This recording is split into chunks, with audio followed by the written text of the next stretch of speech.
The quantum resonance field activated at exactly 0600 hours. 900,000 human warships and 200 Vracath vessels took up positions in a perfect sphere around HFY, each one generating a carefully tuned quantum frequency. When the frequencies synchronized, reality itself bent around the dying planet, creating a barrier that nothing could cross. The Ulmora screamed. It was not a sound that traveled through space. It was something deeper, something that cut directly into the minds of every living being in the system. Dr. Sujin Oh and her team had prepared neural dampeners for the crews, but nothing could fully block the Ulmora's death rage. It clawed at their thoughts like a living thing, showing them images of horror and despair, trying to break their concentration. Field integrity at 93%, Nari Jung reported through gritted teeth, her hands shaking on her controls. The Ulmora is adapting. It is trying to break through. Captain Jiho watched the tactical displays as the crystalline structures on the planet's surface began to pulse faster, brighter. The Ulmora was throwing everything it had against the field, probing for weaknesses, searching for any ship that might falter. Soman Bay monitored the quantum harmonics from her engineering station. Warning lights were already flashing across her screens. The field is holding, but barely. The Ulmora is evolving faster than we predicted. We need to compress the field, get the ships closer together. How much closer? Admiral Jiwan demanded. Soman ran the calculations and her face went pale. Inside the atmosphere. Inside the crystalline structures. Inside the Ulmora itself. The bridge fell silent. What she was suggesting was suicide. The ships would have to descend into the diseased atmosphere of HFY and position themselves within the very biomass they were trying to contain. Ships would be lost. Crews would die. But it was the only way to make the field strong enough. Taeyang Park did not hesitate. I will lead the first wave. Commander, you do not have to, Jiho began. Yes, I do, Taeyang interrupted. I brought these people here for revenge. Now I need to show them what they should really be fighting for. 300 ships volunteered immediately. They formed up around the Eternal Dawn and began their descent toward the nightmare below. As they entered the atmosphere, the Ulmora struck. Crystalline tendrils, some as thick as skyscrapers, reached up from the surface like the fingers of a drowning god. They wrapped around ships, crushing hulls, tearing through armor. The Rising Phoenix, a heavy cruiser commanded by Hyunwoo Nam's sister, was caught by 3 tendrils at once. The crew tried to break free, but the Ulmora's grip was too strong. They watched helplessly as their ship was pulled down into the biomass, converted into raw material for the enemy they were trying to destroy. Phoenix is gone, Nari reported, her voice breaking. 18 more ships reporting critical damage, but they held. Every meter they descended, the quantum field grew stronger. The Ulmora's expansion slowed, then stopped, then began to reverse. The biomass was collapsing in on itself, consuming its own structure to try to break free, but the field would not let it escape. On the surface of HFY, Kolran led a team of Vracath volunteers through the dying crystalline forests. They were searching for something that Tormin had detected during his analysis. The Ulmora was not just a mindless parasite. It had a consciousness, a central intelligence that coordinated the entire biomass, and somewhere deep inside the structures, that intelligence had stored something impossible. I am reading computational cores, Tormin transmitted from orbit. Organic quantum computers embedded in the Ulmora matrix. They contain massive amounts of data. I think they are memories. Kolran and his team found the cores buried beneath layers of diseased crystal. When they accessed the data, they discovered something that made them all stop in shock. The cores contained consciousness patterns. Millions of them. Billions. Every species the Ulmora had ever consumed was still there, absorbed but not destroyed. Their minds stored like files in a database. They are still alive, Kolran transmitted, his voice shaking. Everyone the Ulmora has ever taken. They are all still alive inside it. The transmission reached the Eternal Dawn, and Boramquan immediately ran new calculations. Her face went grim. If we try to extract those consciousness patterns, we will have to divert power from the containment field. The field will collapse. We can trap the Ulmora and let it die with all those minds inside it, or we can try to save them and risk letting the Ulmora escape. How many consciousness patterns are we talking about? Jiwan asked quietly. 847 million, Boram replied. species we thought were extinct, civilizations that vanished thousands of years ago, all of them stored, all of them potentially recoverable. The decision fell to Admiral Jiwan Sung. She stood on the bridge of the Eternal Dawn, surrounded by officers who had traveled across the galaxy to destroy the Vrakith, and now faced a choice that would define humanity's place in the galaxy forever. They could be safe and let billions of minds die, or they could be heroes and risk everything. She thought of her daughter Minji, thought of what Minji would want her to do, thought of the kind of universe her daughter had hoped to live in. "We came here as instruments of death," Jiwan said quietly. "We will leave as agents of life. Begin extraction protocols. Save them all." "Admiral, we cannot hold the field if we try this," Taeyang protested. "We will lose ships. We will lose people. The Ulmora might escape? Then we better work fast," Jiwan replied. "That is an order, Commander. Save them all." What followed was the most desperate rescue operation in galactic history. Human and Vrakith ships dove into the collapsing Ulmora biomass, using specially designed extraction beams to pull consciousness patterns from the computational cores. Each pattern had to be carefully separated from the Ulmora matrix, then stored in quantum memory banks. Salman Bey worked at her station for 18 straight hours, her fingers flying across controls, her eyes burning with exhaustion. She watched her sister's name on the console, Yoonji carved into the metal, and worked to save beings she would never meet, beings whose species she did not even know. But they were alive, and that was enough. The quantum field began to fail. The resonance frequency dropped from 93% to 70% to 40%. Ships strained to maintain position as the Ulmora's death throes tore at their hulls. Junho Park's fighter squadron flew constant patrols, protecting the extraction ships from crystalline tendrils that lashed out blindly. "Field integrity at 25%, Nari called out. "If it drops below 15, we lose containment." Aryam Choi prepared emergency medical facilities for the consciousness patterns. No one knew if they could be restored to physical bodies, but she had to be ready just in case. Human doctors worked alongside Vrakith healers, preparing for patients from species neither had ever seen before. At 17% field integrity, with the Ulmora reaching critical collapse, Admiral Jiwan gave the final order. "All ships maximum burn. Get clear, now." The combined fleet fled as SciFiPrime imploded. The quantum field, pushed past its limits, compressed the Ulmora into a singularity that collapsed in on itself. The planet disappeared in a flash of light that briefly outshone the system's star, taking with it the ancient evil that had consumed so many civilizations. When the light faded, SciFiPrime was gone. Just empty space where a world had been. But the fleet survived. 900,000 human ships had become 712,000. 200 Vrakith vessels had become 93. Nearly 200,000 ships lost. Millions of lives spent to save billions more. In the cargo holds and memory banks of the surviving ships, 847 million consciousness patterns waited. Species thought extinct for millennia. Civilizations that had been mourned as lost. All preserved, all potentially recoverable. It would take centuries to restore them all, to give them physical forms again, to rebuild what the Ulmora had destroyed. But they would do it. Humans and Vrakith together, united by shared sacrifice. Taeyang Park stood on the observation deck of the Eternal Dawn beside Vrak-Esh, the Vrakith commander who had destroyed New Sol. They watched the empty space where the planet had been. Neither spoke for a long time. "Will your people forgive us?" Vrak-Esh finally asked. "I do not know," Taeyang replied honestly. "What you did can never be undone. 3 million people are still dead. But maybe we can build something from the ashes. Maybe we can make sure their deaths meant something. We will spend generations earning that right," Vrak-Esh said, "helping you restore those we helped the Ulmora destroy.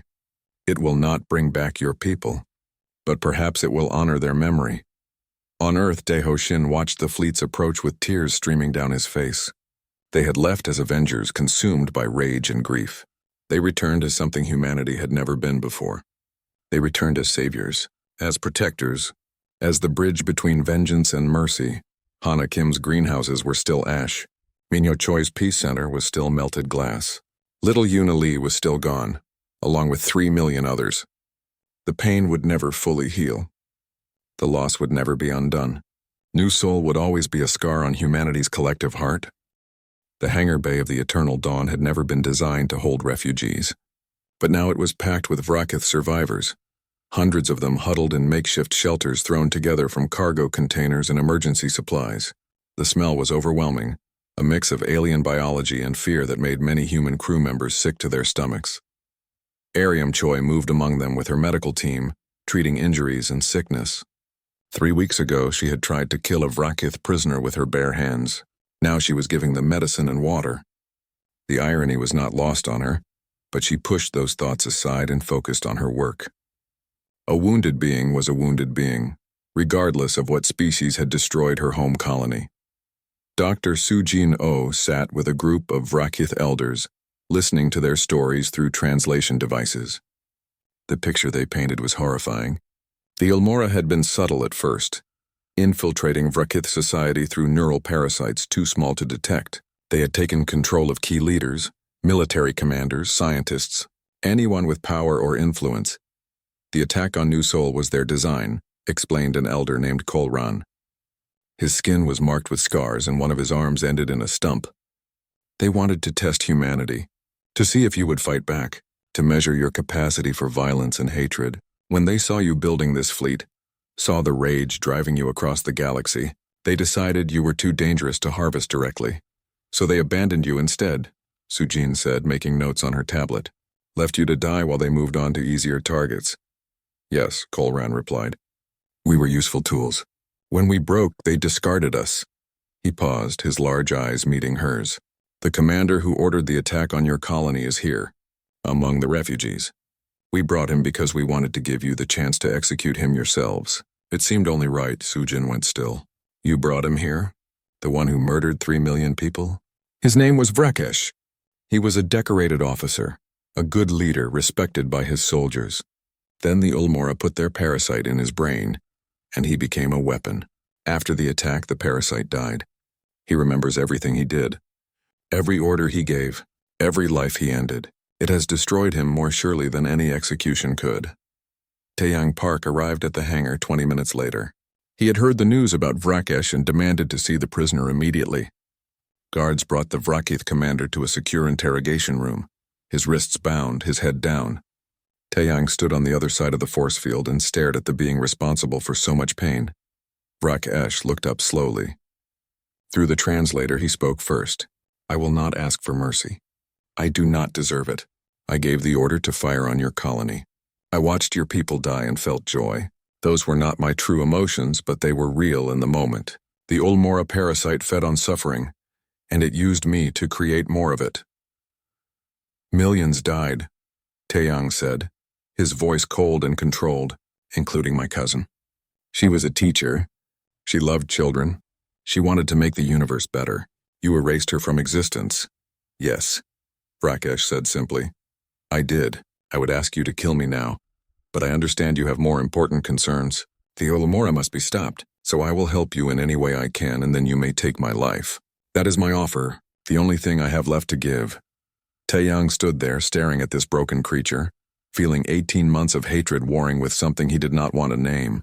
This was the monster from his nightmares, the architect of humanity's greatest tragedy. And yet he seemed more pathetic than monstrous, more victim than villain. I should kill you right now, Taeyang said quietly. Every fiber of my being wants to. Then why do you not? Because you are right. We have bigger problems. Taeyang turned away from the force field. You will help us stop the Ulmora. After that, we will decide what justice looks like. In the engineering section, Soman Bey worked alongside a Vracath engineer named Tormin. They were trying to solve an impossible problem. The Ulmora biomass on the planet below was both organic and technological, a fusion of biology and machinery that adapted to every attack. Conventional weapons were useless. Energy weapons were useless. Even nuclear warheads had been absorbed and converted into more Ulmora mass. We cannot kill it with firepower, Tormin said, his 3-fingered hands moving across holographic displays. The more we attack, the more material we give it to work with. It learns from every weapon we use. Kyungmin Lim was listening from his own station. Then what if we do not attack it? What if we starve it instead? Explain, Soman said, looking up from her calculations. The Ulmora is spreading. That means it is growing, consuming resources. What if we cut it off from those resources? Trap it on the planet until it runs out of material to convert? The idea sparked something in Soman's mind. She pulled up new models, running simulations at high speed. A containment field. Not to attack the Ulmora, but to isolate it. Cut it off from the quantum substrate it uses to spread. Tormund's eyes widened in understanding. Yes, that could work. But the field would need to be massive. And it would require perfect synchronization from thousands of ships. We have 900,000 ships, Soman said, and 200 Vrakkith survivors' vessels. That should be enough. They brought the plan to Borum Kwan, who studied it with her strategic mind. The idea was radical but possible. Every ship in the combined human Vrakkith fleet would need to take up precise positions around HFY and generate a quantum resonance field. The field would cut the Ulmora off from the underlying fabric of spacetime, trapping it on the dying planet until it consumed itself. But there was a problem. A big one. If even one ship fails, Borum said, pointing to the simulations, if one captain holds a grudge and refuses to cooperate, if one crew member sabotages their station, the field collapses, the Ulmora escapes, and then we have accomplished nothing except giving it time to prepare for our next attack. Captain Jiho looked at the data grimly. You are asking 900,000 crews to put aside 18 months of hatred, to trust the same species that killed their families, to work perfectly with beings they came here to destroy. Yes, Borum said. That is exactly what I'm asking. Because it is the only way to win. Admiral Jiwan called a fleet-wide meeting. Every captain, every commander, every leader of every ship in the Great Fleet joined the communication channel. Their faces filled thousands of screens across the fleet, all waiting to hear what she would say. I know what I am asking, Jiwan began, her voice steady but filled with emotion. I know you came here for revenge. I know you have carried hatred in your hearts for 18 months. I know you lost people you loved at New Seoul. She paused, gathering herself. My daughter died in that attack. Her name was Minji. She was 12 years old. She wanted to be a doctor. She had never hurt anyone in her entire life. I wanted nothing more than to make the Vrakkith pay for taking her from me. But if we indulge our vengeance now, we doom the galaxy. The Vrakkith were puppets controlled by the Ulmora. They made a terrible choice, yes. They allowed themselves to be used as weapons. But the real enemy is still out there waiting to consume everything we have ever built or loved. She looked directly into the camera. We can become monsters to fight monsters, or we can become something better. We can be the line between chaos and civilization. We can be the ones who save billions of lives instead of taking them. The choice is ours. Narijung pulled up the tactical display showing the clock counting down. 28 hours until the Ulmora reaches critical mass, Admiral. Daeho Shin's voice suddenly crackled through the communication system. He had been listening from Earth, still sending his messages even though the fleet had stopped responding months ago. The Assembly has voted. The decision is yours, Admiral. Whatever you choose, Earth will support you. Choose wisely. Jiwan looked at Taiyang, who stood beside her command chair. He had been the voice of rage for so long, the one calling for vengeance above all else. If anyone had the right to refuse this plan, it was him. Taeyang thought of his cousin Sunhee, thought of her smile, her laughter, her dreams. Then he thought of Rakesh in his cell, broken by what the Ulmora had made him do, thought of the Vrakkith children dying on the planet below, innocent of any crime. He nodded slowly. Do it, Jiwan took a deep breath. All ships prepare for quantum resonance field deployment. Vrakkith vessels, transmit your frequency harmonics. We do this together, or we do not do it at all. Across the fleet, crews moved to their stations. Human and Vrakkith officers coordinated positions. Engineers like Soman worked side by side with beings like Tormund, calibrating systems that had never been designed to work together. In the fighter bays, pilots like Junho Park prepared to fly escort, protecting the capital ships from any Ulmora counterattacks. It was the most ambitious military operation in galactic history. And it required something that seemed impossible just hours ago. It required enemies to become allies. It required hatred to become cooperation. It required humanity to become something more than just another species seeking revenge. The clock counted down. 24 hours. 18 hours. 12 hours. The Great Fleet emerged from warp space in perfect formation. 900,000 warships materializing at the edge of the Vrakkith system, like an angry god's clenched fist. On the bridge of the Eternal Dawn, Captain Jiho Kang watched his tactical displays light up with targeting data. Everything was exactly as planned. The fleet was in position. The weapons were armed. All they needed was the order to begin. Admiral Ji-Wan Sung stood from her command chair, ready to give that order. Ready to finally end the 18 months of grief and fury that had brought them across the galaxy. Her hand moved toward the communication panel. Then Nari-Jung gasped. "Captain," the sensors officer said, her voice breaking with confusion. "Sir, you need to see this. Right now." The main view screen flickered and changed. Instead of showing the tactical overlay they expected, it displayed a live feed of the Vrakith homeworld. Jiho felt his stomach drop. Something was very, very wrong. SciFiPrime was supposed to be a beautiful planet, blue oceans and green continents like Earth. But the world on the screen looked like something from a nightmare. The surface was covered in massive crystalline growths that pulsed with sick yellow and green light.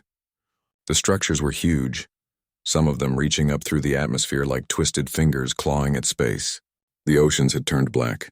The continents looked diseased. What happened here? Taeyang Park whispered, moving closer to the screen. Nari worked her controls frantically, pulling up more data.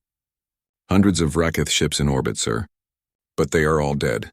No power signatures, no life signs, and there is something surrounding the planet. Some kind of organic barrier.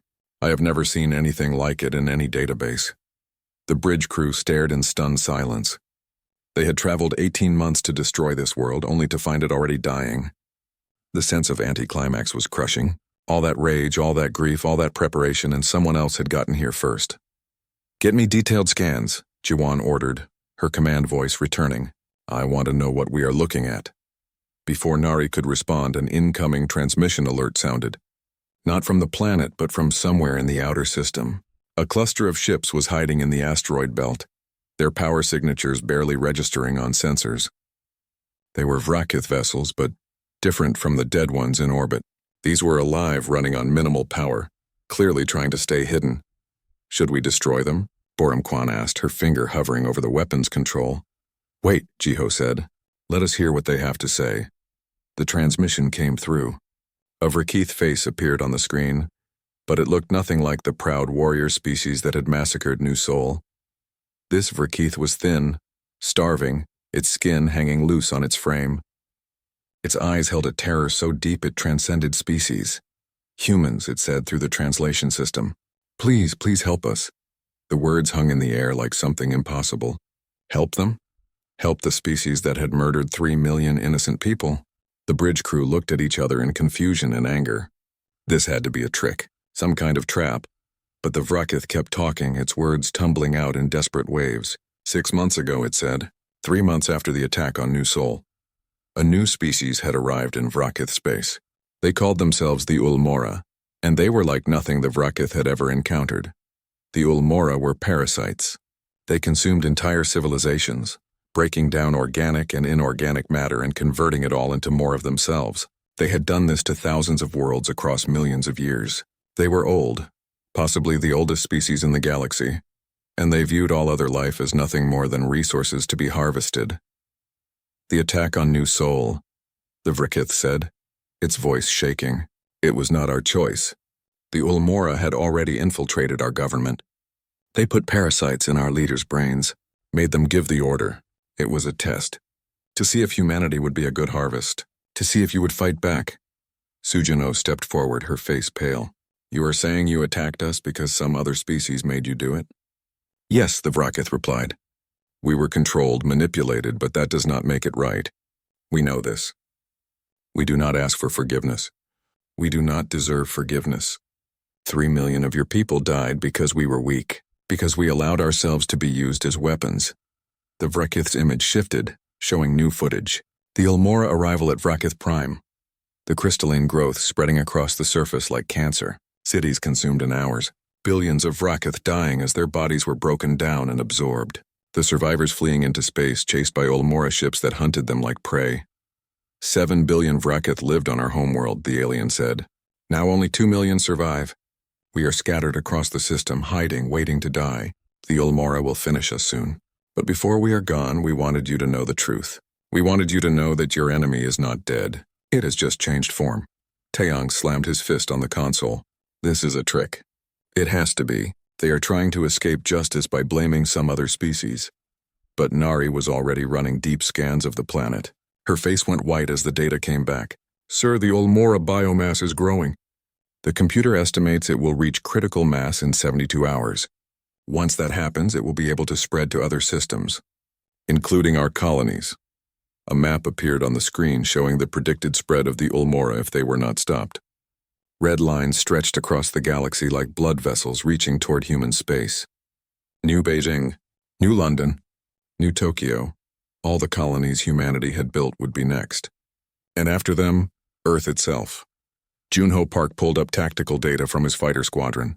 The Vrakith fleet is completely destroyed. Their planetary defenses are offline. We came here to end them. The Olmora are already doing that job for us. Exactly, Borum said. We can just leave.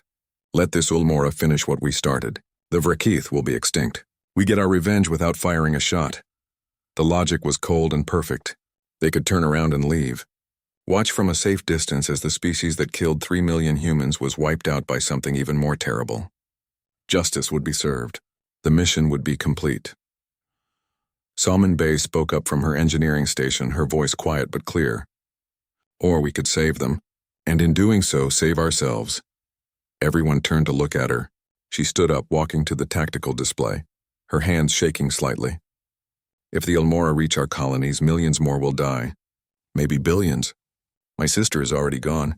I do not want anyone else to lose what I lost. Not humans, not Vrakith, not anyone. They killed 3 million people, Taeyang said, his voice hard. Why should we save them? Because we are better than them, Sumin replied. Because if we let the Olmora win, we are just helping it murder billions more.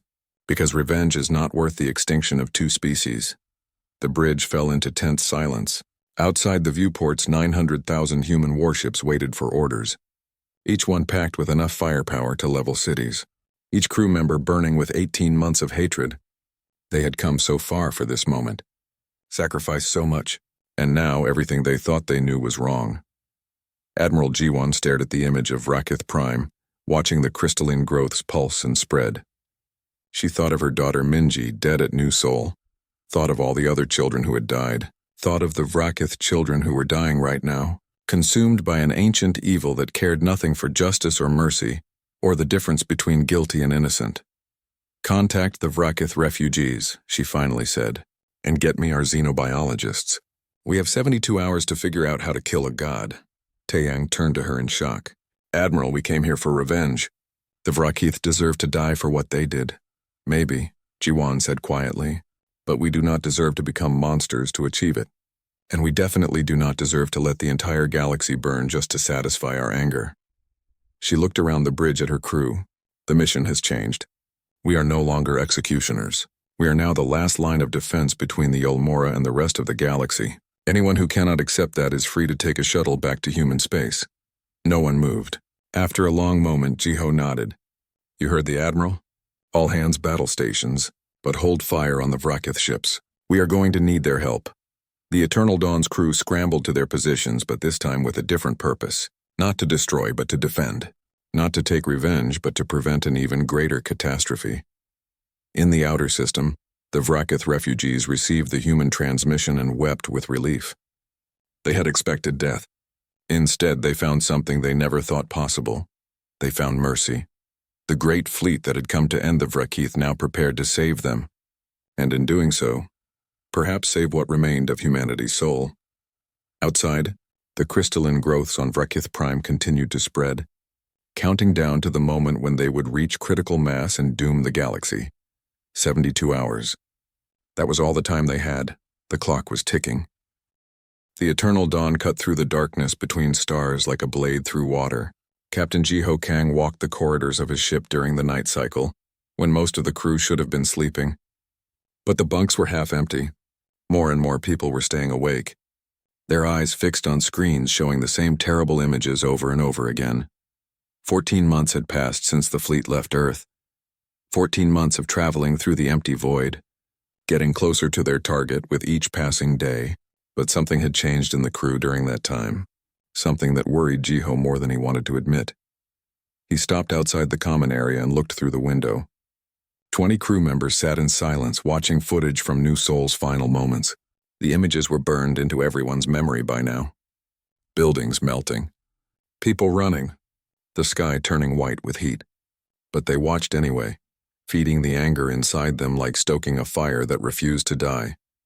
Dr. Sujin-Oh had noticed it too. She was the ship's chief psychologist, responsible for keeping the crew mentally healthy during the long journey. But her latest report made for grim reading. She met with Jiho in his office, her face drawn with exhaustion. "They are not processing their grief," she said, pulling up charts and data on his screen. "They are crystallizing it, turning it into something harder and sharper.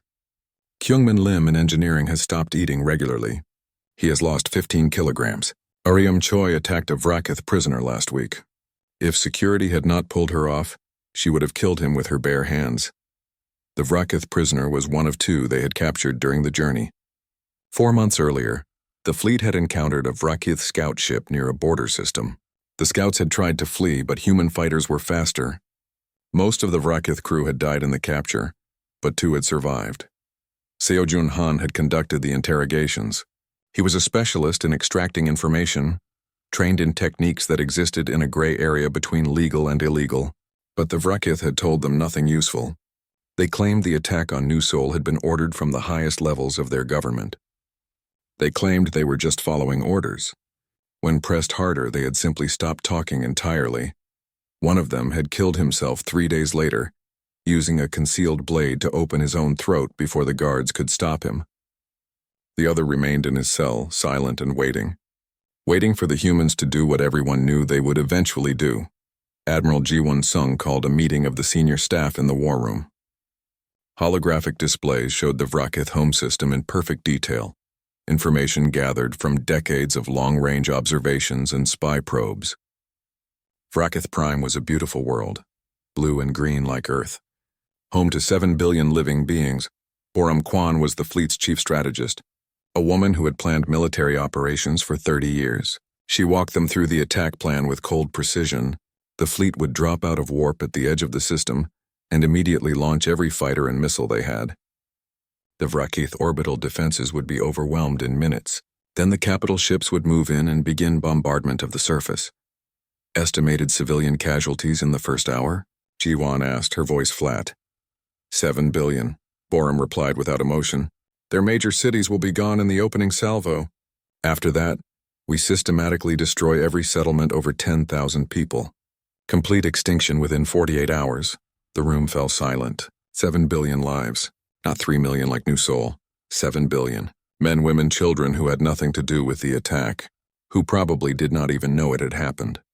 But they would all die anyway because they were Vrakith and the Vrakith had to pay. A transmission came in from Earth. It was Daeho Shin, the diplomat who had voted against the war.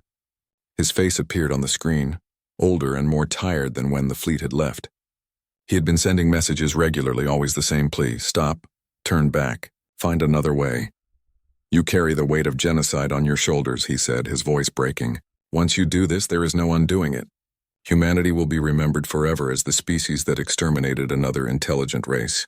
Is that the legacy you want? Is that worth your revenge? Ji-won listened to the entire message in silence. When it ended, she recorded her reply. My daughter died at New Seoul, she said quietly. Her name was Minji. She was 12 years old.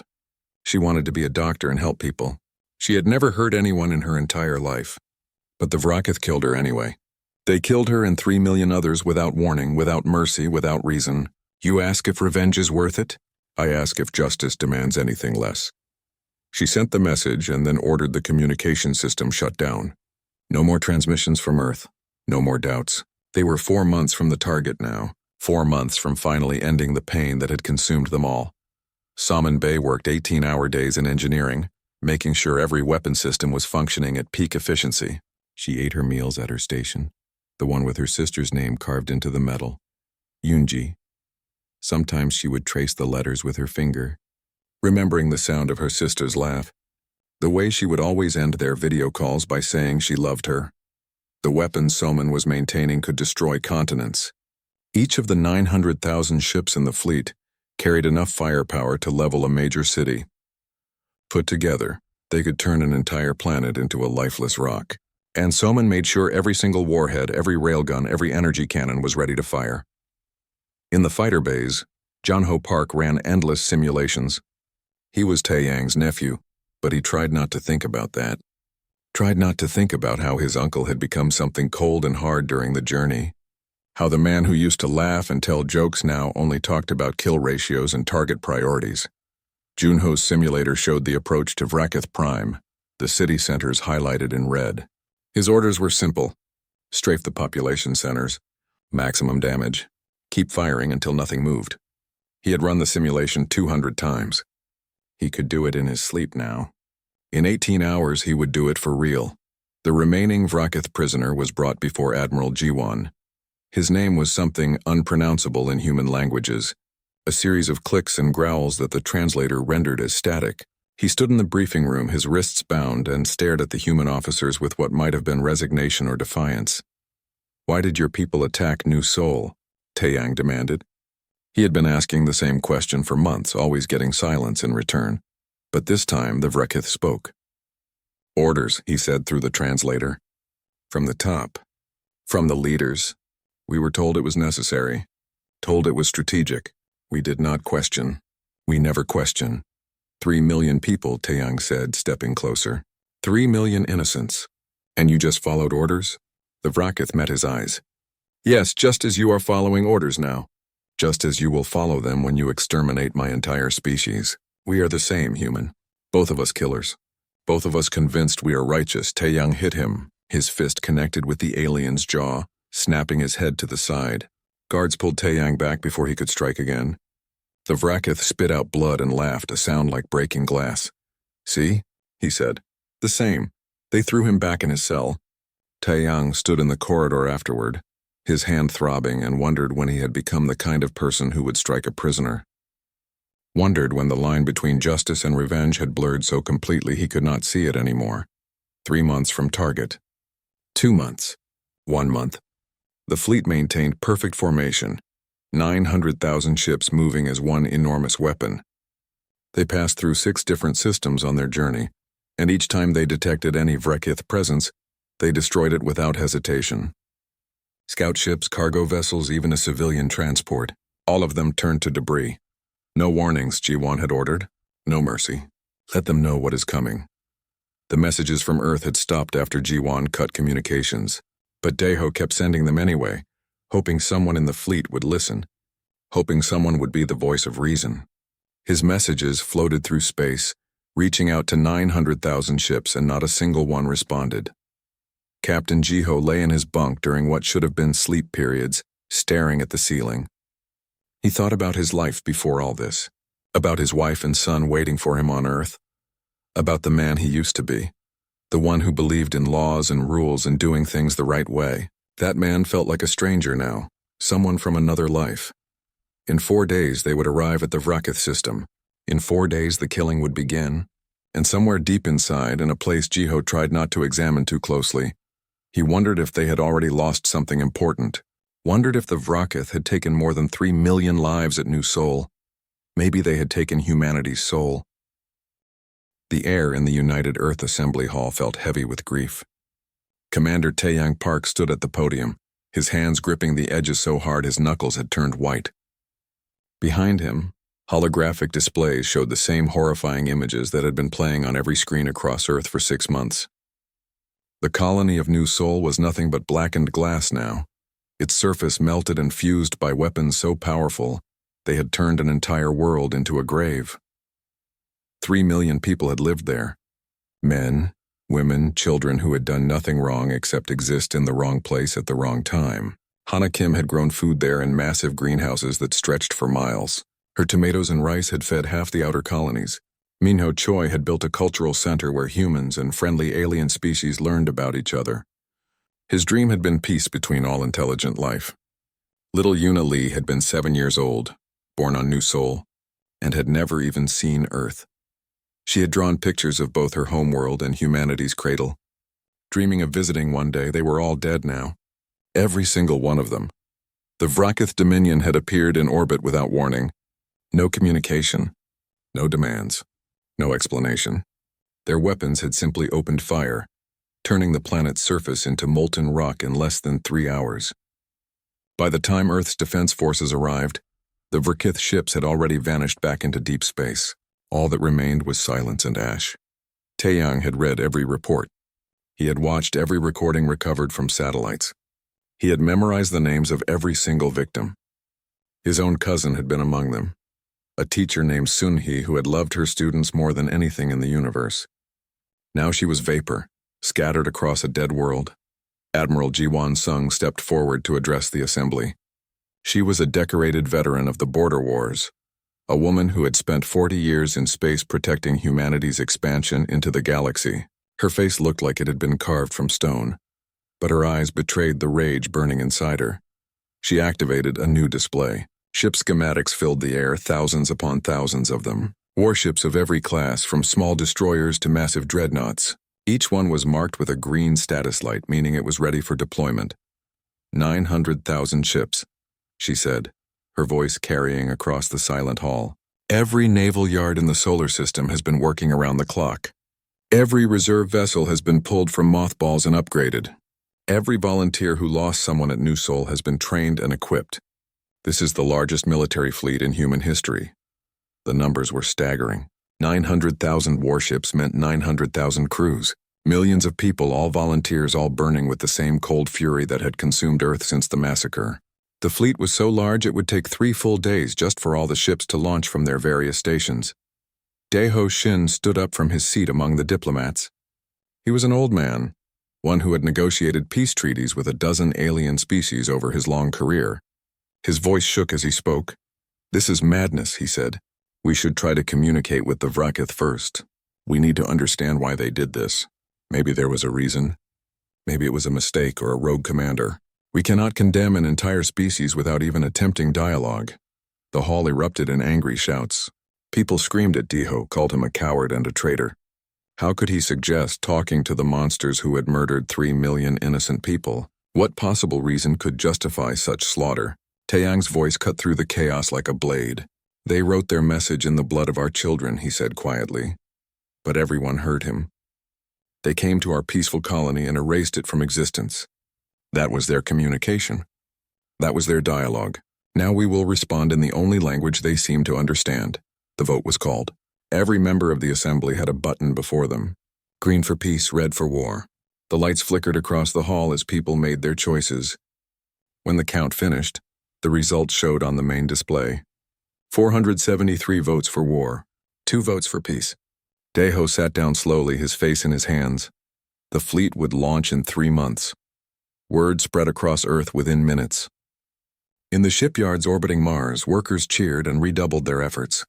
In training facilities across Luna, volunteers pushed themselves harder, knowing they would soon face the enemy. In homes around the planet, families said goodbye to loved ones who would be leaving soon, possibly forever. Salmon Bay stood in line at the recruitment center in Seoul, Earth. She was 26 years old and had been an engineer at a civilian research station before New Sol was destroyed. Her sister Yoonji had lived on the colony, working as a nurse in one of the hospitals. They had talked every week through video calls, sharing their lives despite the vast distance between them. Yoonji had been planning to visit Earth the month after the attack. Her transport tickets were still saved on Soman's computer, a reminder of a future that would never happen. When Soman reached the front of the line, she signed her name without hesitation. They assigned her to the flagship, a massive dreadnought called the Eternal Dawn. She reported to the shipyard the next day and was shown to her station in the engineering section. The workstation was blank and new, waiting for her to make it her own. Soman pulled out a cutting tool and carefully carved 5 letters into the metal surface. Yoonji. Her sister's name would travel across the stars with her. It would be there when they reached the Vrkith homeworld. It would be there when justice was finally served. All across Earth's orbital facilities, similar scenes played out. Hyunwoo-nam joined the defense forces that would remain behind to protect the home system. Junho Park, Taeyang's nephew, qualified as a fighter pilot and was assigned to the Eternal Dawn's attack squadrons. Nari Jung became a sensors officer on the flagship's bridge. Kyungmin Lim worked in the weapons systems. Aryam Choi trained as a combat medic, though everyone knew there would be little need for medicine where they were going. The Vrakeith homeworld was 18 months away at maximum warp speed.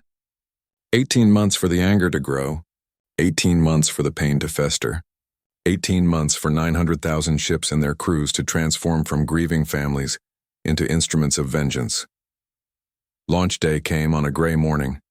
The sky above Earth grew dark as thousands of ships lifted from the surface. In orbit, hundreds of thousands more detached from their docking stations and began forming up into attack groups. The formation stretched for millions of kilometers, a river of metal and fury flowing out toward the stars. Captain Jiho Kang stood on the bridge of the Eternal Dawn and watched the other ships fall into position around his flagship. Each one represented hundreds of lives dedicated to a single purpose. Each one carried weapons powerful enough to crack open a planet's crust. Together, they carried enough firepower to extinguish an entire civilization. Admiral Jiwan walked onto the bridge and took her command chair. She looked at the faces of her crew, saw the determination in their eyes, and felt a moment of something that might have been doubt, but she pushed it away. They had come too far, lost too much. There was no turning back now. Navigation set course for the Vrakeith home system, she ordered. Maximum warp. All ships execute. The Eternal Dawn's engines thrummed to life, and reality bent around the massive vessel as it entered warp space. Behind it, 900,000 ships did the same, vanishing from normal space like a swarm of locusts departing for a distant harvest. On Earth, Daeho Shin watched the last ships disappear from his office window. He whispered a prayer to whatever gods might be listening, begging them to show humanity mercy for what it was about to do. But the gods, if they existed, remained silent. The great fleet was gone, carrying with it humanity's rage and grief and terrible purpose. Somewhere far across the galaxy, the Vrakeith had no idea what was coming for them. They had sown the wind at New Sol. Now they would reap the whirlwind.